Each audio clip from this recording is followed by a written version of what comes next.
I get to the main show, one more brief introduction. I would like to present to you Ms. Beth Shaw, who is Executive Director of the United Nations of Australia. She's with us at WorldBoston for a few days as part of the State Department's International Visitor Leadership Program. Beth, say hello.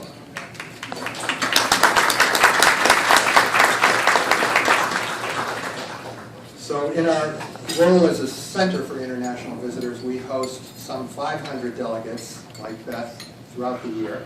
And as a World Affairs Council, we put on 40 or 50 meetings like this, the CHOWDA series, also great decisions at the Boston Public Library, and stray lunches and dinners with ambassadors and other very important people.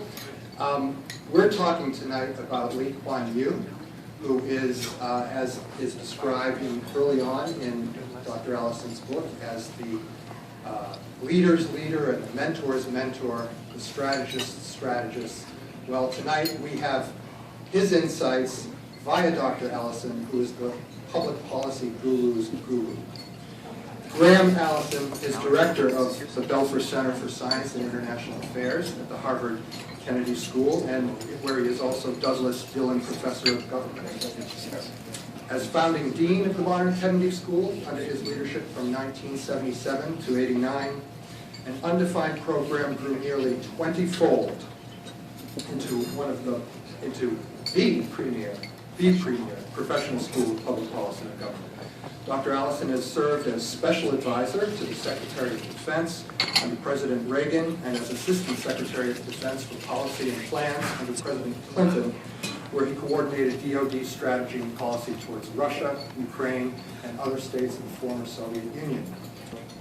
His latest book, is Lee Kuan Yew, the Grand Master's Insight on China, the U.S., and the World. Let's hear from this Grand Master, Dr. Graham Allison.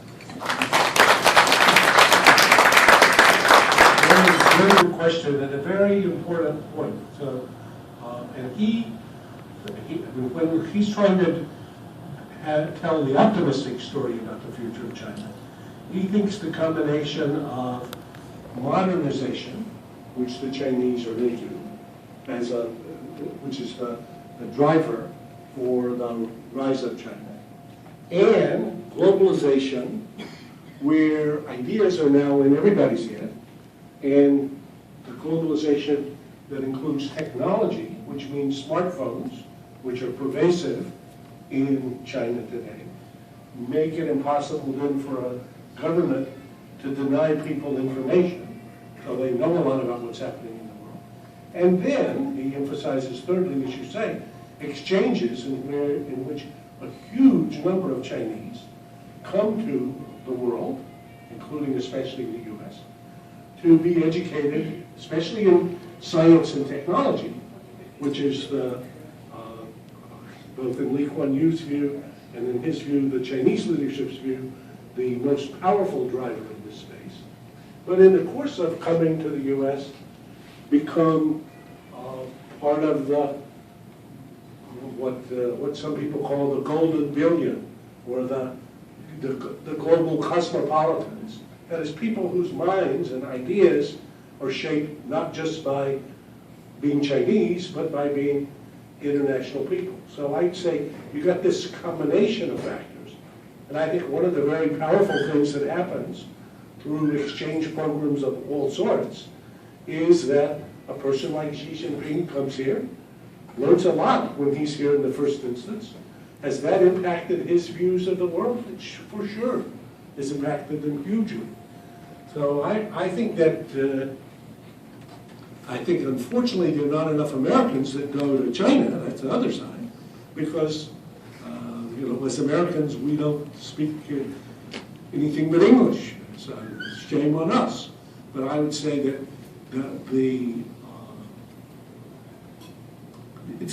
it's hard it's hard to get a kind of like a hard-headed assessment of the ways in which these exchanges end up impacting people's views. But if you think about your own life and history, how much impact does the experience of being able to spend some time in a foreign country, live in a foreign country, learn a foreign language maybe, have some foreign friends, so that when you think about something, you can think, well, how does this impact, how does she think about it? What would she say about this stuff? So I would say this is a huge under-recognized factor that's to the benefit of U.S. Well, and I follow up with that just briefly. I lived in Beijing for 3 months a few years ago. And it just sort of from the point of strategic imbalance of them knowing us so much more than we know them. And not only the maybe fear and distrust amongst Americans that breeds, but also very tangible benefits, for Chinese. You mentioned scientists, technologies, companies that are, would have been started up here that are now going back there. Is that maybe a potential source of conflict where there's a major advantage on the Chinese side? I think there's no question that the U.S. being the more advanced in science, technology, business, and other, that China is in a catch-up mode, and that the folks who come and learn are mainly trying to learn things they can take back and apply in the Chinese case to their benefit. But in the course of doing that, they also learn something about the world. So if one's trying to think of the optimistic side of this, they understand that most guys on a farm in Iowa are not thinking about why they should keep the Chinese down or fight the Chinese or threaten the Chinese or otherwise. They're worried about their farm, worried about their lives, worried about their families. So I would say overall the net of that is quite positive. But I agree very much with your proposition that it's shame on Americans for failing to both do a better job in learning and speaking languages and in spending more time in foreign countries from which we learn a lot.